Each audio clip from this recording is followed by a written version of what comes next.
Салам ардақтағы ағайын, эфирде ақпарат ағына. Шілдеде болған маңызды жаңалықтарға шолу жасайтын мен Балауса Мыңғызқызы.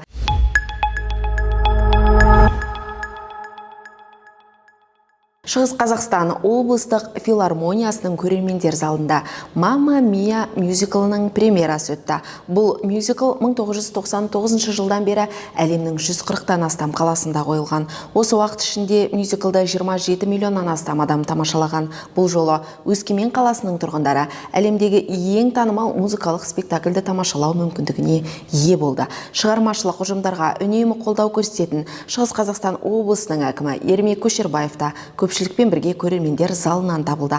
Музыкалық спектакльге Шығыс Қазақстан облыстық драма театрының актерлері, сондай-ақ облыстық филармонияның солистері, әртістері және бишілері қатысты. Айта кетейік, жақын арада жоғарыда аталған барлық ұжымдар Шығыс Қазақстан облыстық драма театры және оперетта театрының шаңырағында бірлесіп жұмыс атқаратын болады.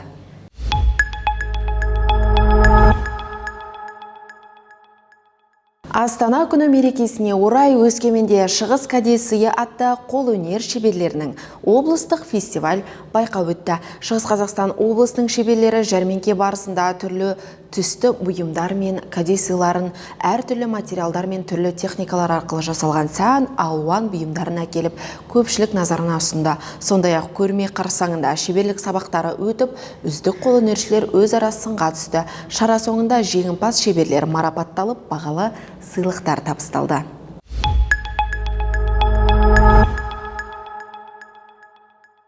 Нағыз қазақ қазақ емес, нағыз қазақ домбыра Шығыс Қазақстан домбыра күнін ерекше атап өтті. Айтулы мерекеде жұртшылық күмбірлі күйге құлақ тұрып, әншілермен бірге ән шырқады. 2018 жылдан бері шілденің алғашқы жексенбісі қазақтың төл аспабының күні ретінде тойланып келеді. Биылда өңіріміздегі домбырашылар шоғыры күмбірлі күй мен дүбірлі дүниеге дүбір қосты. Бүгінгі домбыра күні құтты болсын. Ұлтымыздың ең басты аспабы домбыра. Мен ойлаймын, домбыра барлық қазақтың үйінде болу керек деп. Домбыраны қатты қадірлеймін, өзім күй тыңдағаннан рахаттанамын. Бүкіл ұлтымыз үшін, қазақтың жоғалған құндылықтарын дәріптеу үшін өте маңызды деп ойлаймын, өте құрметпен қараймын және өте қуаныштымын. Киелі аспапты дәріптеу мақсатында АДК Ривер сауда орталығында домбыра пати ұйымдастырылды. Қатысушылардың жасына шектеу қойылмады. Өскемен қаласы әкімдігі мен жастар ресурстық орталығы мұрындық болған шараға 50-ден астам адам қатысты.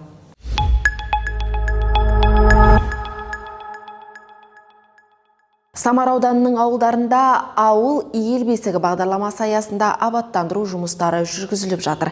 Мәселен, Құлын-Жон және Көкжыра ауылдарындағы тозығы жетіп қараусыз тұрған футбол алаңдары жөндеуден өтті. Енді ауылдағы балалар жазғы демалыстарын спортқа арнай алады. Мердігер компания жаңғырту жұмыстарын маусым айының аяғында бастаған көрінеді. Бұдан бөлек ауылда көше шамдары да ауыстырылып жатыр. Қазір ауылдағы бірнеше көшеде 300 заманауи көше шамы орнатылды.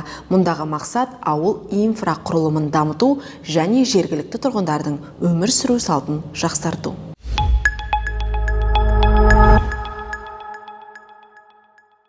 Шығыс Қазақстан облыстық драма театры кезекті маусымын аяқтады. Әр театр маусымы жаңа тәжірибе, жаңа рөлдер, жаңа қойылымдар. Жыл бойы патша көңіл көрерменге түрлі қойылымдар ұсынып, еңбек еткен ұжым жазғы демалысқа шықты. Өнер ордасы күзде көрерменмен қайта қауышпақ.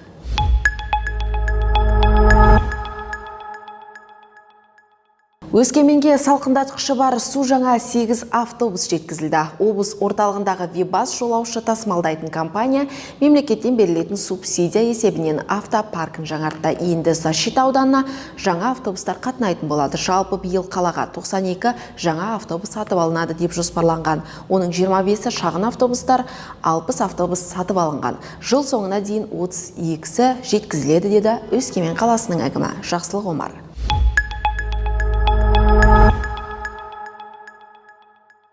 Осымен бүгінгі хабар өз мәресіне жетті. Аптаның сейсенбі және жұма күндері ақпарат ағынын көруді ұмытпаңыздар. Келесі кездескенше.